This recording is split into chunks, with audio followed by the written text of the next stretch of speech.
Now, one of the big terms being bandied around in marketing these days is branded content or native advertising. But here's the question, who's doing it, and possibly more importantly, who's doing it right? From Blink Pictures, someone who's getting to grips with this is documentary maker Odette Schwegler. Welcome. Thanks very much for joining us. Thanks for having What's your understanding of branded content? Well, you know, in our world, content is king. And we talk about reality content, and that can be anything from entertainment, from documentary, from current affairs. If it's real, it's content and it's king. And you know, for me, the opportunities now where people are wanting and seeking out content that is real and marrying brands to that content, they're exciting opportunities to marry brand strategy with real content. So for me, that's the definition. But it's real content that marries I get brand that. strategy. I absolutely understand that. Yeah. But brands themselves don't always understand the notion of authenticity, and often authenticity moves against the brand strategy. So how do you coalesce the two? Look, I mean, I think brands are, all of them, authentic to some degree at their core. They have messages that are authentic. So I like to speak from example. For example, the Like a Girl campaign. I don't know if you're familiar with it.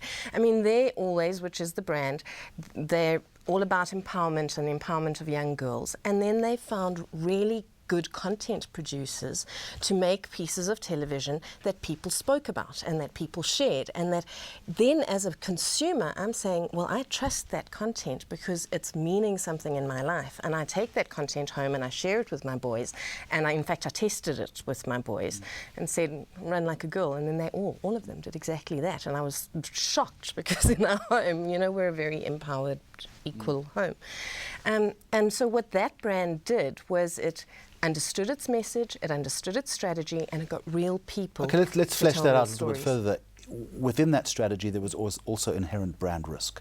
Yes, yes. So would you also suggest that brands have got to be afraid of, or not afraid of embracing that risk? I think they need to trust who the content makers are, and I think that's a very difficult step to take, because you're moving from a world where things are structured and scripted and storyboarded, and you've got casts, you've got castings, you've identified the perfect you have a tight people grip to tell on the process. story. Yeah, you've got a grip. With reality television or documentary television, there's still control, there's still a grip, but it's a different kind of grip, and that comes out of really understanding the story, massive research. So if you're looking for real people to tell real stories, and here the SARS campaign is one of those, we did that. You know, we had a massive research process. We met with people who, we understood their stories, we understood how they spoke, we understood their environments. And then it's still a risk that on the day they're going to either, like in this environment, either they're going to speak well or they're not. But brands need to understand where that risk is, and they need to understand who they trust with that. But for the person who's generating the content, in other words, you, given that all of this can go pear-shaped because you're dealing with an unpredictability quotient, your job is to hold the brand's hand. Is there a lot of weeping and wailing sometimes as they strike forth?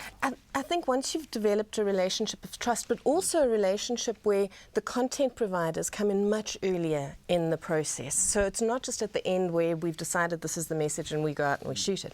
Right in the beginning, we sit and we go, okay, the research shows us this.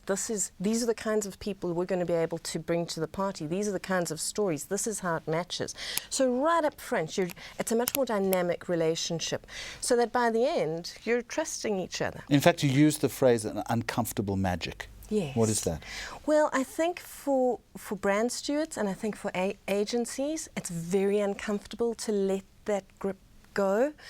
I mean, I'll use the SARS campaign as an example. There, the whole idea was to thank people for paying their taxes. That's all the client wanted, was real stories where people were being thanked for paying their taxes, and where you believed that thank you because you were let into somebody's life and you experienced the massive change that you and I paying taxes made. So, and at one point the question was, well, how do we get them to say thank you? Like, how do we script that? Like, we don't script that. I run an interview and pose the right questions that elicit it. And out of that interview comes the magic. And out of that interview comes the magic. And sometimes it's magic that, you know, the gods of storytelling give us. Like the one person that we interviewed, we didn't know it was her birthday. She'd been saved from a rooftop during floods. Thanks, because you and I pay our taxes. And it happened to be, and we didn't know this, the day we interviewed her happened to be her birthday. And she said, "It's my birthday today, and I didn't know on the 16th of January that I'd ever see a birthday again. So thank you for paying your taxes." But it's incumbent upon you as the storyteller to elicit that, but also milk it and take it in the right direction. Very quickly, Odette, is this a fad? Are we going to get to the point where brands, everyone's trying so hard to be authentic that maybe a little bit of inauthenticity mightn't be a bad thing? Well, I mean, do you understand what I'm saying? I can't answer that because I'm not a brand, so the brands would have to decide that. For me, as a storyteller and as a storyteller of almost 2 decades, I don't think people get tired of real stories. I don't think people get tired of being entertained. I don't think people get tired of being emotionally drawn into a journey, of being inspired. And I think if brands can align themselves authentically, I think it's an exciting time. Odette Schwegler from Blink Pictures, thanks for the insight. Nice talking to you. Lovely talking to you. Thank you.